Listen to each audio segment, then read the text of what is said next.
Morning, everyone. Thank you so much for joining us today on our webinar on driving zero carbon and MMC. My name is Catherine Ryder. I'm the Director of Policy and Research at the National Housing Federation. Just wanted to let you know before we make a start, this session is being recorded. I'm delighted to be joined by some fantastic speakers today who I will introduce shortly. We are going to be joined by the Minister for Housing, the Right Honourable Christopher Pincher. We're expecting him to join any minute now, and we're very grateful to him for taking time out of his very busy schedule to join us today. Global events this year have left no doubt that we need to take urgent and significant action on climate change. A landmark UN climate change report warned that rapid action to cut greenhouse emissions could limit some impacts, although others are now locked in. With housing responsible for about 14% of the UK's greenhouse gases, local authorities and housing associations must play their part. All social housing stock has to achieve C-rated energy performance certificates by 2035 and hit net zero emissions by 2050. But the reality of creating greener, warmer homes for less is a major challenge for a sector facing multiple competing priorities and limited resources. This webinar is going to explore how modern methods of construction can help social housing providers achieve both their sustainability and development goals. We're going to hear from the Right Honourable Christopher Pincher MP, Minister for Housing, on the links between MMC and decarbonisation, and how the government is supporting factory-built homes through its MMC task force. We're going to gather some practical tips on how to make MMC and sustainability goals work together. We're going to hear from Jake Snell, who's Strategic Assets and Land Manager at Abbury, who's a member of our Building Better coalition. And we're also going to listen to Zoe Gajaro, who's a Senior Policy Researcher from Citizens Advice on ways to involve residents in the drive for net zero. The Minister is going to need to leave us at 12, but we'll have some time for questions once we've heard from Jake and Zoe. So get thinking about what you want to ask Jake and Zoe, or we'd also really appreciate you sharing your own feedback and experience with others on this webinar. You can ask questions or make a comment using the questions tab at the bottom of your screen at any point during the webinar, and I'll put the questions to the speakers at the end. Before we hear from the Minister, I'm just going to kick us off with a few opening remarks on the context and challenges for housing associations. Both decarbonisation and modern methods of construction are two vital agendas for housing associations. Today's webinar is a great opportunity to make the links between the two. The backdrop to this conversation is the fast approaching COP26, which will be held in Glasgow in November. Conference is relevant for our sector as it outlines the same carbon reduction targets the social housing sector is striving to meet. In the build-up to COP26, the UK government has introduced several consequential measures and revised targets that impact housing associations. We think COP26 has the potential to galvanise government and prompt ambitious action on policy areas which affect the sector directly. The scale of the challenge on decarbonisation is enormous. Just thinking about the homes we already own and manage, we need to decarbonise 2.5 million housing association homes by 2050 at the latest. We need to do this while also focusing our efforts on making sure we remediate homes to make them safe and building more homes to address the shortage we have in the UK. It's essential that we do this, we tackle this challenge, and we make our contribution to the UK's efforts to tackle climate change. It is also a huge opportunity to deliver warmer, cheaper, more comfortable homes for residents. We're going to hear more from Zoe later about the resident perspective, as making homes more energy efficient can have a real positive impact on people's lives, but we mustn't make assumptions about what's best for residents. Our sector is absolutely committed to delivering on net zero, and there are huge amounts already going on across our membership. But many housing associations struggle to know how to approach such a huge challenge, how it will be funded, which technologies to use, and how to overcome supply chain issues. A clear approach is emerging from the various scientific advisory groups, from government and our own work. We need to invest now in the fabric of our homes to improve energy efficiency, brings down bills, reduces emissions, and makes heat pumps plausible. We then need to switch to We need to switch gas boilers and other fossil fuel heat to electric heat pumps and other technologies which run on decarbonised energy source. And new homes need to be zero carbon as soon as possible. There's no point in building homes now, which we need to retrofit in a few years' time. From 2025, the Future Home Standard will deliver homes that are zero carbon ready. Homes built under the Future Home Standard should produce 75 to 80% less carbon emissions compared with current levels. The intention is that homes built to the Future Home Standard will not need to be retrofitted with any additional measures or technology to become net zero. We should see homes fitted with low carbon forms of heating. We're really keen as a sector to work alongside government on this agenda. Alongside the Social Housing Decarbonisation Fund Wave 1, which launched in August, we're looking forward to the heat and building strategy and other government work this autumn, which we hope will start to chart a clear course for our sector. The heat and building strategy in particular will be significant for our sector and is a key part of the jigsaw on how we reach our zero carbon targets. And it will aim to set out a clear strategy for tackling carbon emissions that come from the way we heat our homes. MMC is an approach which has been talked about for years, but always struggled to cut through in any major way, with incentives misaligned and barriers to overcome. This is hopefully starting to change, particularly in our sector. There are now ambitious targets for MMC delivery in the new Affordable Homes Programme. Government has set up the task force and alongside Homes England and the GLA is actively backing MMC manufacturers and providers. I'm looking forward to hearing more about this from the Minister shortly. The Building Better project is proving there's real demand for MMC and huge benefits from aggregating this demand and collaborating. And we're going to hear from Jake from ABRI, who are members of Building Better. The opportunity now is to bring these two agendas together. MMC should make it easier to build zero carbon homes of the future, and there are already great examples of this in action. MMC should facilitate some forms of retrofit, making it easier and cheaper to bring existing homes up to higher energy efficiency standards. Really keen to work with members and the government to unlock the potential of MMC and overcome any potential barriers. We are now due to hear from the Housing Minister, but I think he is joining us imminently. So instead, we'll hear from Jake first. As I said, Jake is from ABRI and has a huge experience of working both with MMC and on decarbonisation. So Jake, over to you. Thank you, Catherine. Hi, everyone. My name's Jake Snell from ABRI. Firstly, I'm going to try my best not to sneeze or cough throughout this session.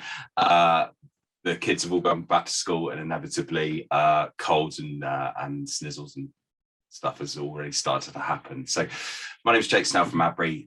We're a housing association that owns and manages around 40,000 homes across the south of England with some 80,000 customers. We also have a very proactive development programme which looks to deliver somewhere in the region of 1,500 new homes a year.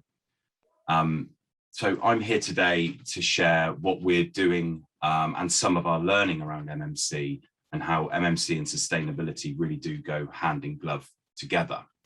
So as Catherine alluded to, we know we're in a housing crisis. We know we have a massive skills shortage. And of course, we know that we are in a climate emergency, triple threat. So what does this mean? Well, for us, it means we need to act. We must act now. As Catherine mentioned, 40% of the UK's carbon emissions comes from the built environment. So our homes and our lifestyles have a really important part to play in cutting our collective carbon footprint. As we know, by 2050, all homes in the UK will need to be zero carbon, but there is a multitude of things that we need to address on that journey, including that huge retrofit of existing properties, as well as building those sustainable homes and communities of the future, and at the pace that we need. We also know that from 2025, legislation is really going to drive the new homes in England to be greener, warmer, and more affordable for people to heat, following that welcome introduction of the Future Home Standards. But that is still some way away.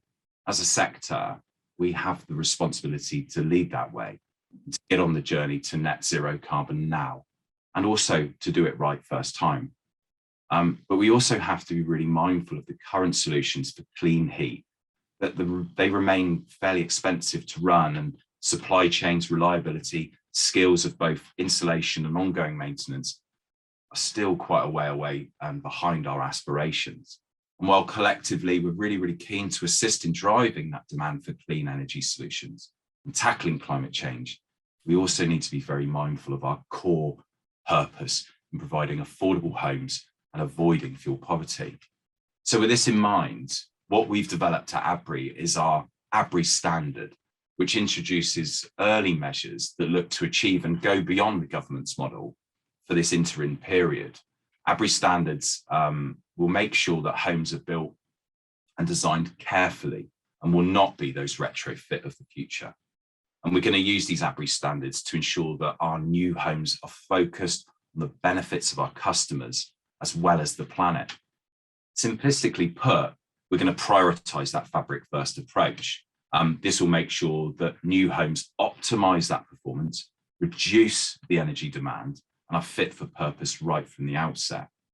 We're going to make sure that future low carbon heating can be easily installed on a plug and play basis, and that the upgrades can easily be installed in the homes at minimal cost and absolutely minimal disturbance to our customers. And our homes will be designed and constructed to reduce operational and embedded carbon in mind. So where does MMC come into play with this? Well, Modern Methods and Construction ticks so many of those boxes to deliver new sustainable homes at that pace that we need. MMC plays a massive and integral part of ABRI's sustainability and development strategy. And we are committed to deliver more than 25% of our new homes using MMC. That's between 350 and 400 homes a year. So why MMC? Well, we know that MMC helps provide higher quality homes because they're controlled in precision engineering factory production. They accelerate the speed of delivery. Again, they're controlled they're in controlled environments. They're not hampered by wind, rain, ice, snow. You can also apply multiple shift patterns, so homes can be built during the day and the night.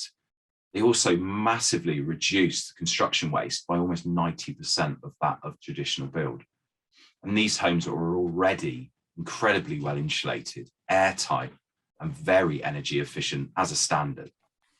As Catherine alluded to date, MMC's not been as quite a slow take-up, but that market is really maturing, and manufacturers are now really honing and aligning their offers to support the sector, with many providers already offering that net zero carbon solution.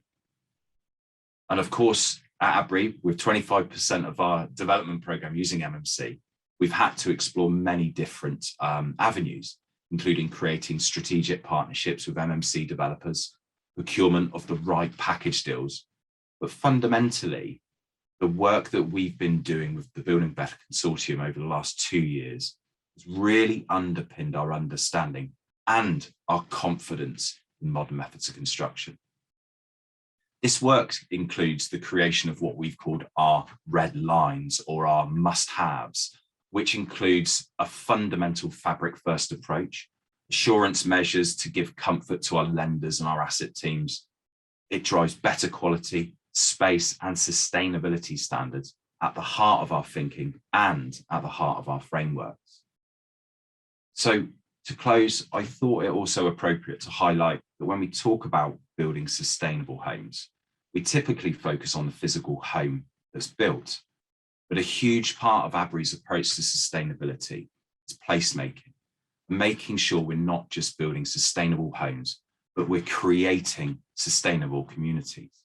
A home is more than just four walls. It should be a place where everyone has the chance to belong, to grow and thrive.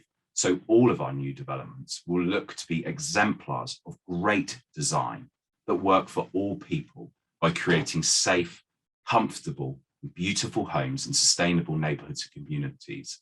And we absolutely see modern methods of construction as one major component in achieving this. Thank you. Great, thank you so much, Jake. That was really helpful to hear about the kind of practical experience of ABRI, and we know you've been leading the way on this, so really good to hear from you today. I'm absolutely delighted now to say that we have been joined by the Right Honourable Christopher Pincher, MP, our Housing Minister. Minister, apologies if you struggled to join us today, but we really appreciate you taking time out of your busy schedule to be with us. We know there's a lot going on in Parliament at the moment, so we're delighted that you could join us, Minister. We know you need to leave at 12. So without further ado, I'll hand directly over to you, and very keen to hear more about the kind of government's role in supporting MMC. Over to you, Minister. Well, thanks very much, Catherine, for that introduction. And be assured, although there was a technical challenge in me logging fully into the webinar, I heard every word that you said and heard every word that Jake said subsequently. So even if you couldn't see me, I could see and hear you. It's great to join you at this webinar on driving zero carbon and MMC, hosted by the National Housing Federation. Can I just begin by saying a few words of thanks, and then just focus on a few other points so that we've got as much time as possible for questions at the end. The first point I want to make, though, is to thank all housing associations, as I've done before, but it certainly bears repetition, for all the efforts that you have made during the course of the last 18 months to serve your customers and to protect them as far as possible in what has been a particularly torrid time. And also make sure that your own staff and members are as comfortable as they possibly can be in this very, very difficult time. So I'm grateful for everything that you have done. You will know, I will know, that during the course of this pandemic, it has brought home to us even more the importance of home. It's not just bricks and mortar that we're talking about. It's where people live, it's where they play, it's where they cherish hopes for their future. And that's why we need to have more and better homes, better quality, better designed, more sustainable homes for all the people in our country. And that's why we think that building that new generation of homes has modern methods of construction integral to its heart. We want to embrace MMC as a mechanism of build. If you look at Japan, for example, we're seeing environmentally friendly homes being built at scale, being built in days rather than months, and at no greater cost than traditional methods. Something like 20% of homes in Japan are built by MMC. We're now partnering with Japanese firms like Sekisui House, which build tens of thousands of homes every year, to learn the skills and the techniques that we need to learn at scale to drive out MMC, because faster construction, as Jake rightly said, means that homes can be sold and rented out more quickly. It also provides skills for a new generation of workers. I went up to the L&Q factory earlier this year, and they showed me how rapidly they're able to build and how locally they're able to source products and employ people. I went to another MMC factory in our country a few months before that and saw for myself the speed with which construction can be undertaken in the factory. It took 48 minutes in that particular factory to install a kitchen, from there being absolutely nothing there to there being a fully working, decorated kitchen. 1.5 episodes of Coronation Street gave you a completed kitchen. That's an example of what MMC can achieve. And as Jake said, it means that homes can be built more precisely, defects can be driven out, they can be certainly more environmentally sustainable, and certainly they can reduce heating bills perhaps by a third. And that's why we're doing a couple of very important things. You'll know that the latest Affordable Homes Programme, worth about £12 billion over 5 years, has at its heart a requirement that our strategic partners benefiting from that funding target at least 25% new homes delivered by MMC. And L&Q told me that that's a game changer. I'd be interested to hear the thoughts of participants in this webinar too.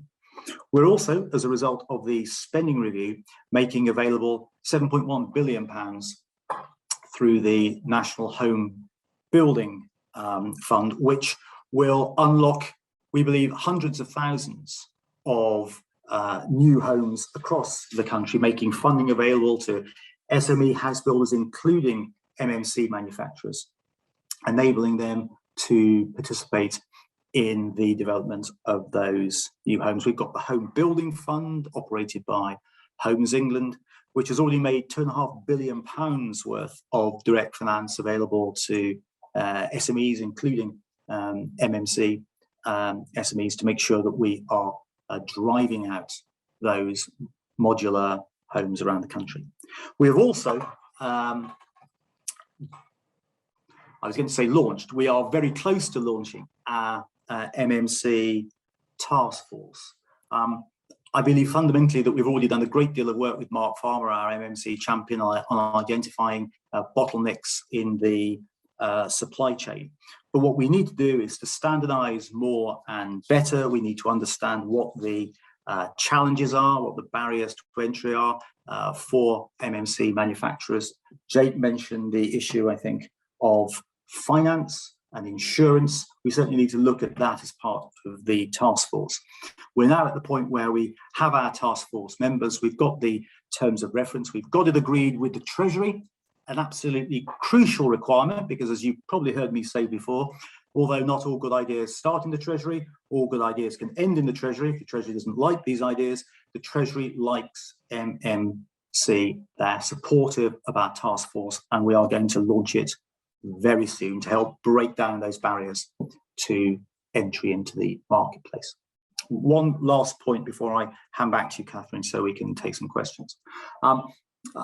Jake mentioned, you mentioned the importance of driving zero carbon. You mentioned the future home standard that we will introduce in 2025. And from that point, all new built homes will need to be at least 75% more carbon efficient than homes built under present building standards and regulations. That means a fabric first approach. It also means, of course, better, more appropriate methods of heating. We are not being specific about the technologies, we're being specific about the outcomes, so all developers know what they've got to achieve and they can find their own ways to meeting those targets. We will consult further in 2023 on the future home standard with a view to introducing the legislation in 2024. So everyone in the sector is on notice on that timeline. We're also working very closely, I'm very committed to this because Jake, I think, also referenced it, working closely with BEIS, who are responsible for, if you like, existing housing stock and the energy efficiency of that stock.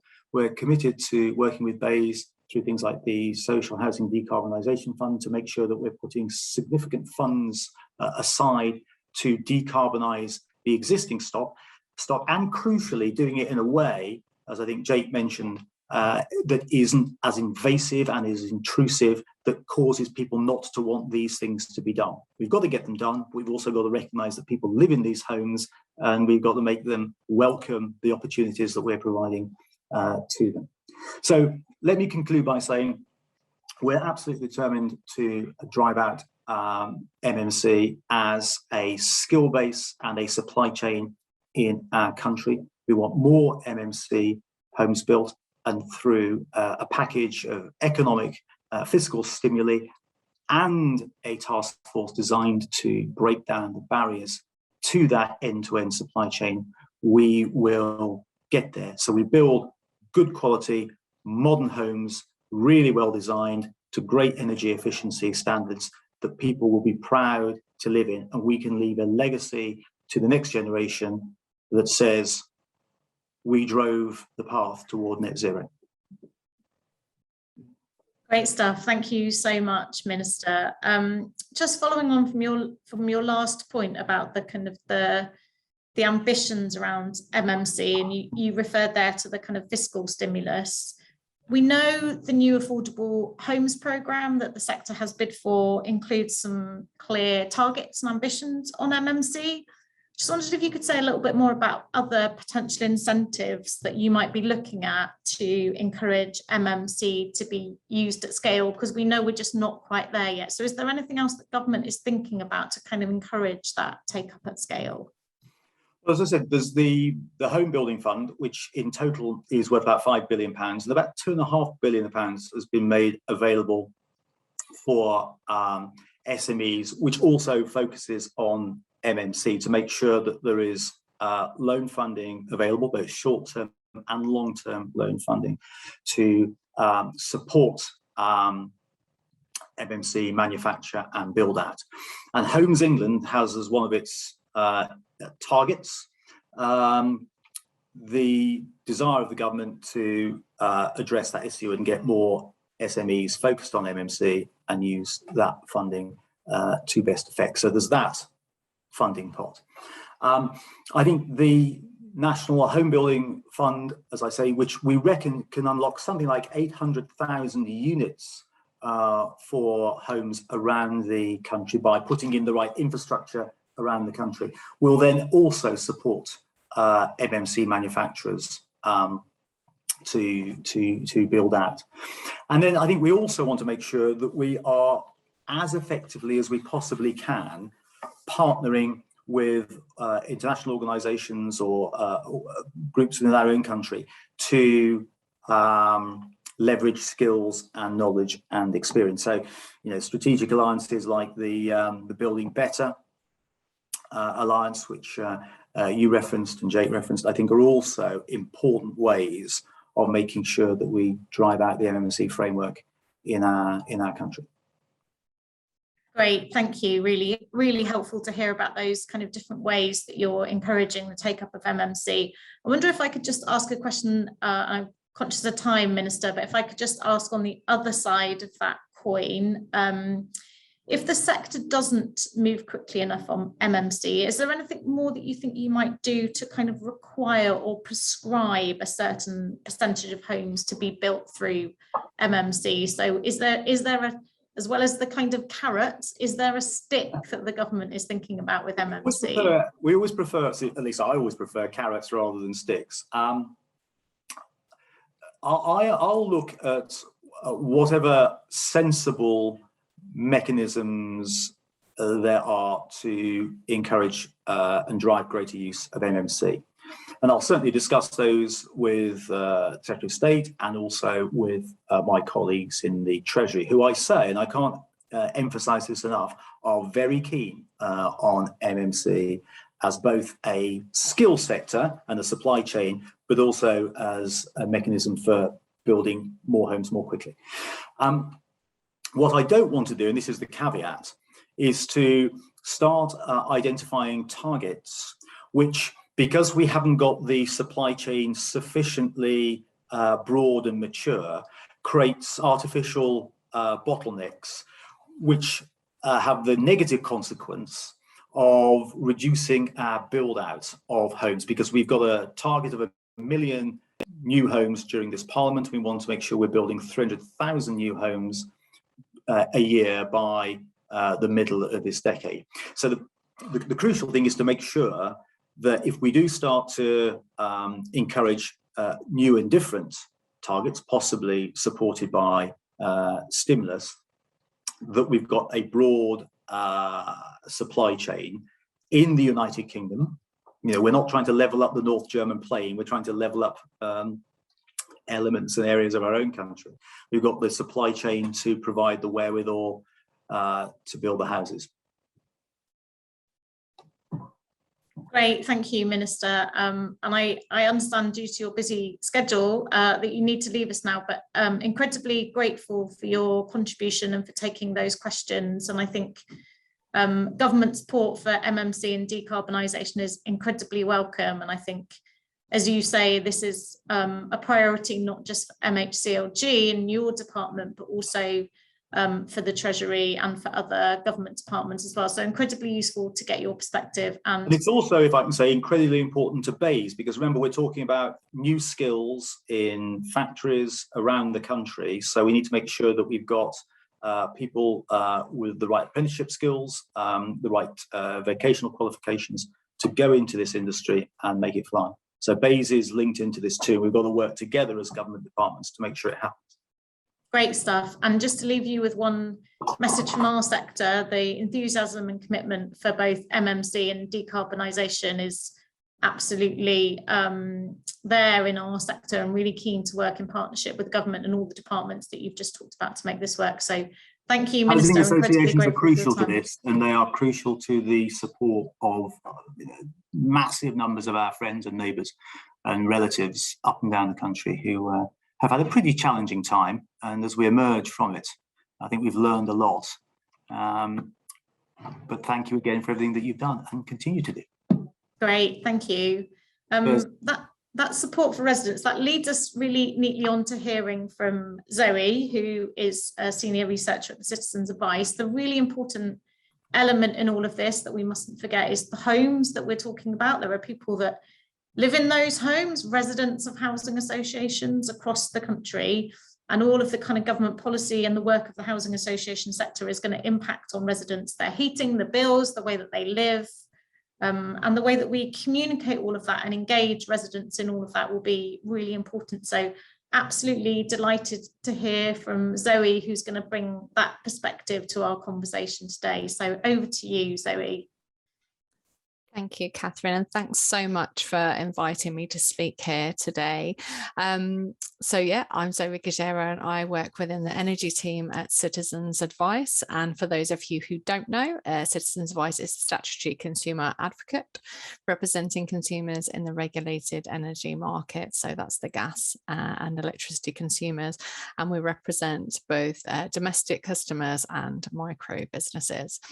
Our job is to monitor energy suppliers to make sure consumers are being treated fairly, to represent the interests of consumers in the development and implementation of energy policy, to highlight issues that are experienced by consumers when they call us for our consumer helpline that are potentially causing or could cause detriment. And finally, we provide first-tier energy advice to consumers. It's also important to note, because I often get asked why we're involved in net zero and things that seem so far in the future around EVs and stuff. It's important to note that our remit is to represent consumers both now and in the future. So we do have to have a mind to what will be important to consumers 10, 20, 30, 40 years down the line. When it comes to the net zero target, Citizens Advice is supportive of that target. But what we're keen on, just to kind of follow up from what the Minister was saying around the difficulties that people have had this year, is we're keen that the transition is safe, fair and accessible for everybody. It means for us putting the consumer at the heart of plans and policies to deliver net zero, because we are not going to deliver it without the engagement of everybody. So delivery of this target is going to require interventions across our entire housing stock.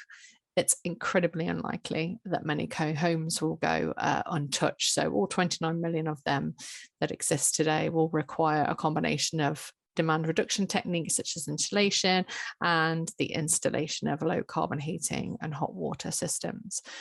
And as we've already spoken about, that new homes are going to need to be built to much higher levels of energy efficiency and alongside the installation of low carbon heating systems.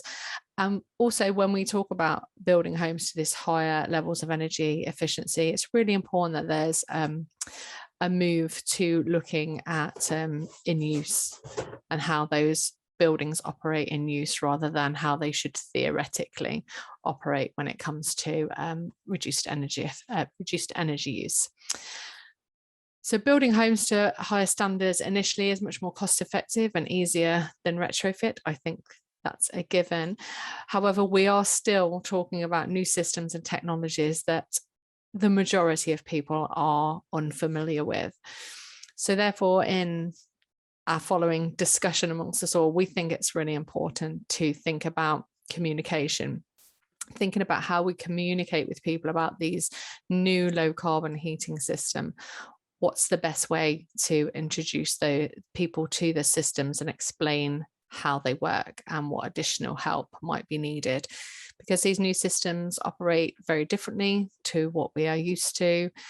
And you know, we see already people struggle to get the best out of their gas central heating. So how are we going to make sure that they get the best out of heat pumps? How are we going to make sure that that they're not having more expensive heating bills just simply because they don't know how to interact with those systems?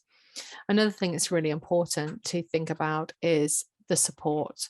We're all unique. We all have different needs and levels of understanding. And I think sometimes those of us who work on this, so much of it seems obvious to us and makes sense.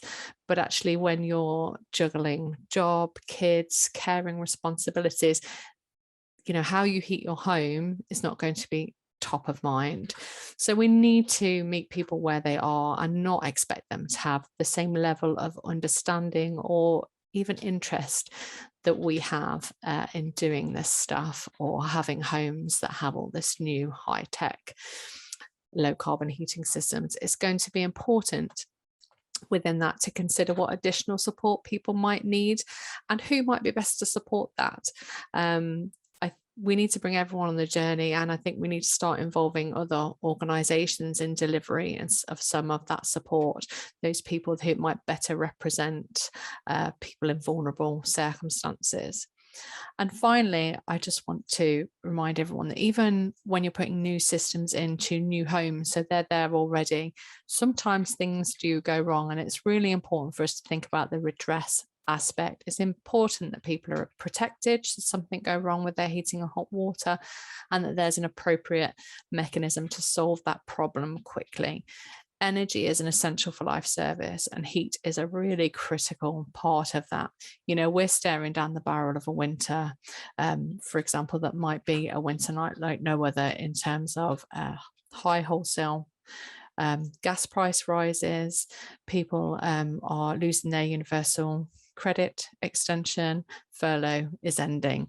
So, you know, how can we make sure in really challenging circumstances that people have the help and support and access to that, so to that redress, especially people in more vulnerable circumstances? So I think I'll leave it there and just remind you that, you know, the three things that I think we need to think about when it comes to consumers in these new systems are communication, so how we communicate with them, how we support people, and how, if the unforeseeable does happen, that we're able to provide them with the redress and support that they need there. Thank you so much. Great stuff. Thanks, Zoe. I'm going to ask Jake to pop his camera back on now as well as we come to questions. Brilliant. Nice to see you again, Jake. Thank you to everyone who's asked questions so far. I'm not sure that we'll know the answers to all of them. I suspect the load will fall quite heavily on Jake given the questions that have come in, but if we can't answer any of them, we'll definitely take a record of them, and we will endeavour to get back to people with formal answers. I also appreciate that some of the questions were directed at the Minister, so apologies that there wasn't time to put questions directly to the Minister. I think we always knew we would have him for a short space of time, so I hope that people still found it useful to hear from the Minister, but as I said, apologies, we didn't get to all the questions, but really great to get the perspective of a housing association doing this stuff, and to hear from Zoe on the kind of impacts that this might have on residents and how critical it is that we engage people in this conversation. On Zoe's point, I think there are some interesting lessons from the Social Housing Decarbonisation Fund demonstrator projects that would be really interesting to us to learn from. But let's have a go at some of these questions. So Jake, I'm gonna put this one to you first, if that's okay. So the question is, to get the volume of zero carbon homes we need when we need them, we must aggregate demand and approaches to MMC to create a clear, visible, sustained pipeline for manufacturers involved from project inception without fragmented procurement. I hope I've read that one correctly. Enter Building Better, and Jake, I know you've been involved in that. I wonder if from your experience why you got involved, and if you could say a little bit more about how we can get the rest of the sector to really engage in this initiative. Yeah, no worries. I think the question is sound, and it is quite right. We approached many different manufacturers, and the key kind of response was that, you know, to recognise economies of scale, to bring the costings down. Factories need to be moving, they need to be working, they need to have that pipeline, and you know, the homes need to be built. So what we've done as ABRI and Advantage Southwest is we now work with Building Better, and we collectively have enabled a pretty substantial pipeline to take forward with our frameworks. We know that, as I said, manufacturers need that pipeline. They need flow through their factories to start really to stress test and where they can create those economies of scale.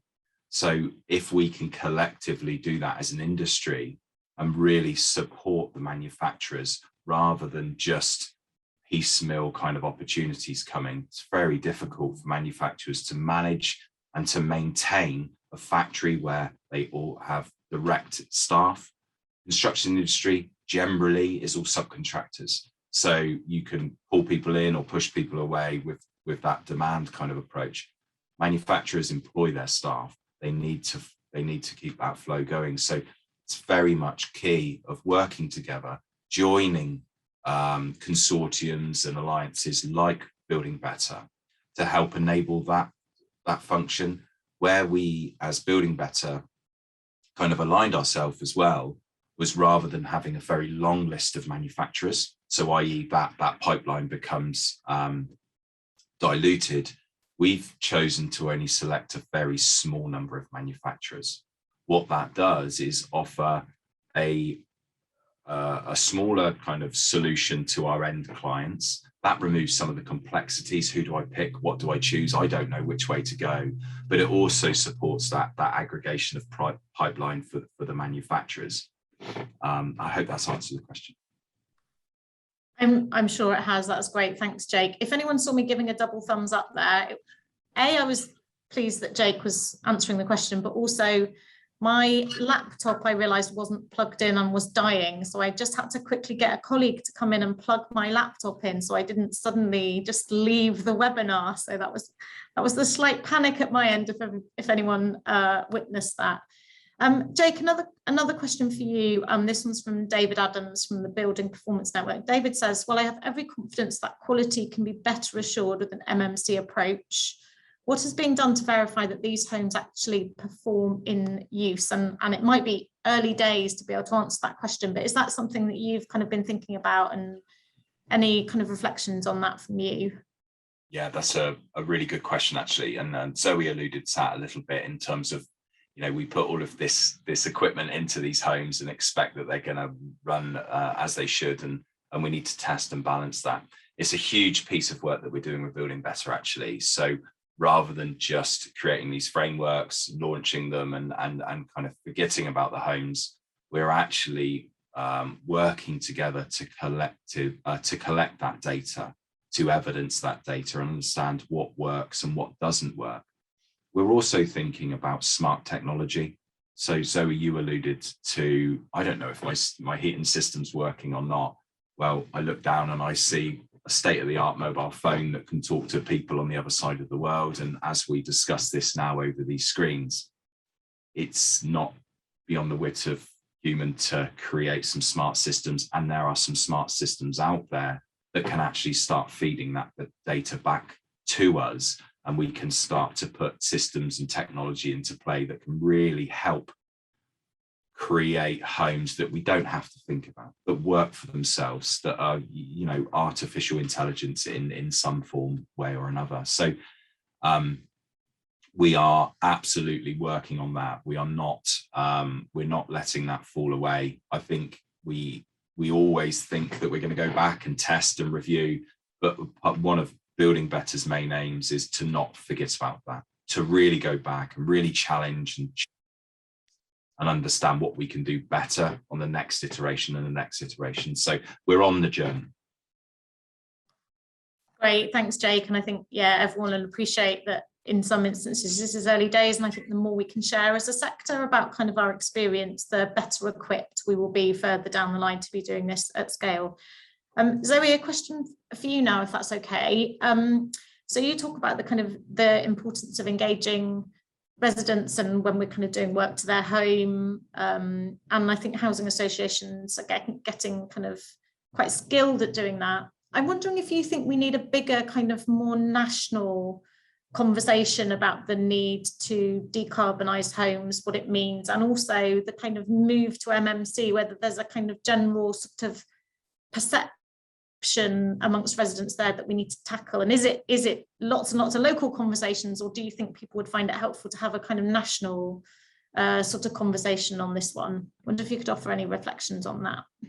Yeah, so we've been calling for a while, saying that there needs to be essentially, first off, that national conversation, national narrative. I'm never quite sure. I always hesitate to refer to it as a campaign, but you know, when we had the digital switchover, everybody, you couldn't miss it, could you? You know, unless you were living under a rock. So we need something of the same scale to let people know that net zero is coming. It's important, and the fact that it will affect everybody. Nobody is really going to be untouched by this. So that's the first step. But I think what we also think is required is some form of national framework to enable local delivery. So there's a lot of work going on at the moment looking at local area energy plans, and we believe they could be really important in driving forward net zero and achieving the target, but also in enabling communities to come together and to have the right conversations within those communities, because you know, we all do differ depending on where we live, and there's going to be different solutions for low carbon heating. So some places will have heat pumps, and other places that are more urban will probably require heat networks. And of course, we know there's masses of conversations going on at the moment about the use of hydrogen potentially. So we think that that's really important to have local area energy planning, and I would envisage that social housing providers and housing developers in general need to be key stakeholders within those conversations. I think it's really important that whatever is happening locally, and there's some great pockets of innovation, but what's really important is that we gather that data, and that data and those actions are going to add up to the whole, and that we're not seeing areas push forward with one type of technology when actually it would be much more cost effective for consumers in that area to have a different type of technology. So that's where we are on things, and I guess we're hopeful that, you know, as we move towards the COP, that we see greater levels of information coming out from government as we see more policies. But definitely there needs to be, you know, something that the everyday person in the street is going to know about. Great, thanks, Zoe. And for me, that's what I think is really important in this conversation, is that like social housing tenants don't feel kind of singled out, that it's like you say, it's a conversation that's happening nationally, but one that is ultimately going to affect everybody. And I think on decarbonisation, it is, we do actually want to be really ambitious on that as a sector, and we do want kind of social housing to be leading the way, but we don't want our residents to feel, you know, singled out, or this is happening to them and it's not going to be happening across the rest of the country. So that kind of national conversation, everybody feeling part of it, I think for me is really important. Jake, this is not my fault. This question is very specifically directed at you. I talked a lot in my introduction about the challenges around decarbonisation, and in particular the challenges around the existing homes that we've got. It feels like there is a huge amount of work for us to do as a sector to decarbonise the 2.5 million homes we collectively own and manage.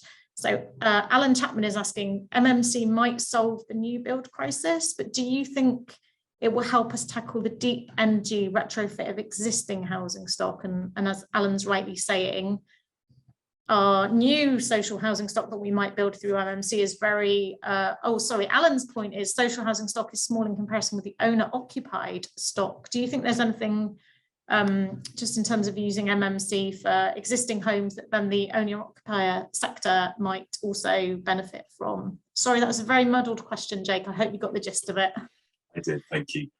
My view, and I think the short answer is yes. Modern methods of construction is just a just a reference. It's about the construction industry actually evolving and taking stuff away from that muddy building site and individuals putting stuff together and components together, and it's actually creating these components in a controlled environment that's scrutinized, that's checked a multiple of times over that of anything that's on a building site. I've had numerous conversations now with category 2. So category 2 is the panelized solutions, the sort of SIPS panels, as it were. And they are very much starting to focus their energy and their factories onto those retrofit components. It's reasonably simple. It's going to be more efficient to build panels and solutions within a controlled environment in a factory, and then get them to site and fit them that way. So the short answer is absolutely yes. I can see that space happening very, very quickly and soon. It feels really like we're kind of on the verge of something which is going to be kind of quite revolutionary. It's just sort of the final kind of push to get it there, isn't it? There's a question from Simon Preston in the chat about, does the new Homes England funding round acknowledge the unprecedented cost increases in timber? I mean, we've obviously been talking to Homes England about the funding programme and about just generally making sure that grant rates reflect increased costs. And we know, as we've said, that both Homes England and the government have some kind of ambitious targets on MMC that they're hoping to deliver through the AHP. But Jake, I don't know if this is something that you've experienced, and obviously don't expect you to divulge any of ABRI's kind of secrets in bidding, but is this something a conversation that you've been having with Homes England, something that you've experienced, that kind of cost increases in timber? Again, short answer is yes. We've absolutely experienced not just timber, but across the piece. So I think timber was £150 per tonne. It's gone up to 450. They think it's going to fall back to about 300 and stay there. It's a very fragile sector and industry, and we're at the kind of, we're at the sharp edge of that. I think when we do talk about modern methods of construction and factories, that reduction in waste can only help kind of support that increase in materials. You're not wasting as much. Also, if factories have those aggregated pipelines, they can actually procure the level of materials that they need at a certain cost. Building Better is a really good example of this. Is we actually created and launched our first category 1 framework at the worst possible time in the industry, but at a really interesting and good opportunity as well, where timber prices and material prices were at the extreme. And actually our partners that we've selected have all applied their tender and their pricing structures according to the pricing at the moment. So whilst we have to monitor and be very careful about that fluctuation within the Building Better framework, those prices have actually been fixed now 12 months. So it depends when you launch, when you sign a contract, and how that works. I think us as housing providers and sector leaders need to listen to the contractors, need to understand where they are, and we need to understand that we need to support them in this time and not just look at a contract and say, that's the price, I'm sorry, go away. We need to be very careful. It's a very fragile system, and we need to support each and every individual, traditional and MMC, equally to weather this storm. Great, thank you. I'm conscious of time. Lots of really interesting questions and comments in the chat, which we'll make sure we have recorded. And as I say, we'll try and get back to people after the webinar. So one more question for you. The question that was asked was actually about how do we get the private sector involved? I'm going to turn that question around slightly for you, in that you've talked about the importance of a national conversation, and I've talked about the fact that we need to make sure social housing residents don't feel singled out. But at least with social housing, as a sector, we can kind of coordinate the work, we can coordinate those conversations with our residents, we can make sure that they're engaged. It's a very different situation for people living in the private sector, and in particular in private rent, isn't it? And I don't know if you can offer any reflections on how we can best navigate that conversation and bring people living in the private rented sector with us when it's a much more kind of disparate sector with lots and lots and lots of smaller landlords, and whether that's a kind of concern of citizens' advice. Yeah, so I mean, I probably wouldn't break it down in my response and separate out those two areas. I would still say that one of the key things is that we do need to have that national conversation around net zero, and then sitting underneath that, there's various policies and support that needs to be available for different sectors. So private rented sector being another, owner occupier, able to pay, and the like. And I think we need to get a bit more sophisticated around what able to pay means. So to my mind, it's not this one, imagine it's a lump of people that all have the same circumstances and the same incomes.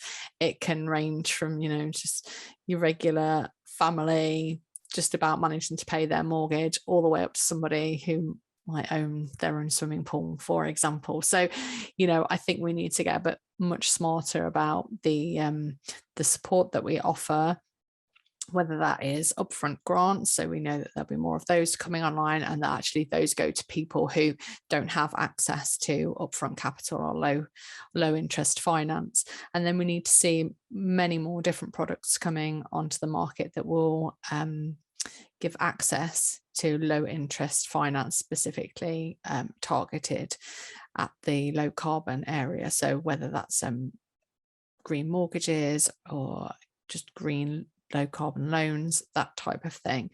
I think also there is definitely space for policies. I know the minister likes carrots, but you know, we've got a big job to do and a limited amount of time in which to do it. So we do need to think and look at different options that might be available to encourage people. And one thing that springs to mind, and I think David is on this webinar, is the green stamp duty land tax that has been a paper that was written by David for the UK Green Building Council. That's something that would be, you know, neutral to the Treasury, but actually give an incentive to people who have recently moved home to make improvements to the energy efficiency of their properties. So we need to see lots of different things coming together that push people in the right direction. I don't want to use the word nudge. I don't think nudge is strong enough when it comes to the job that we have to do. So in terms of the private rented sector, you know, there's definitely a place for minimum standards, and we support that. And, you know, those things need to be adequately enforced and monitored so that people in those housing, we know it's some of the worst housing stock, sadly, and we need to see that massively improved. Great, thanks, Zoe.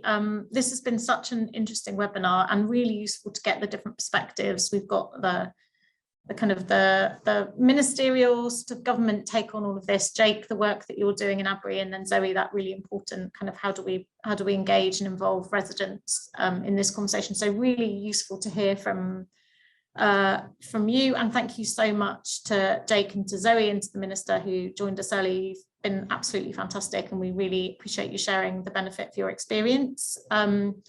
Apologies to those of you who didn't get their question asked.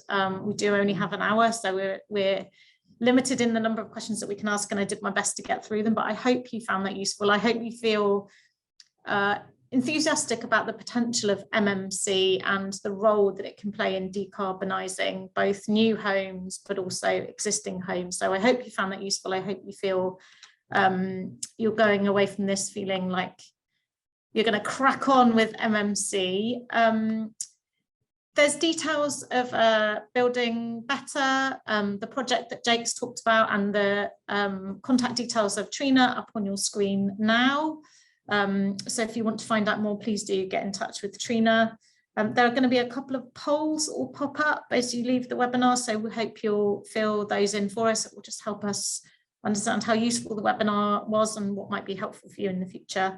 All that remains for me to say is thank you very much. Have a fantastic afternoon on this surprisingly autumnal day, given that we're still in mid-September. And thank you very much for joining us. Thank you.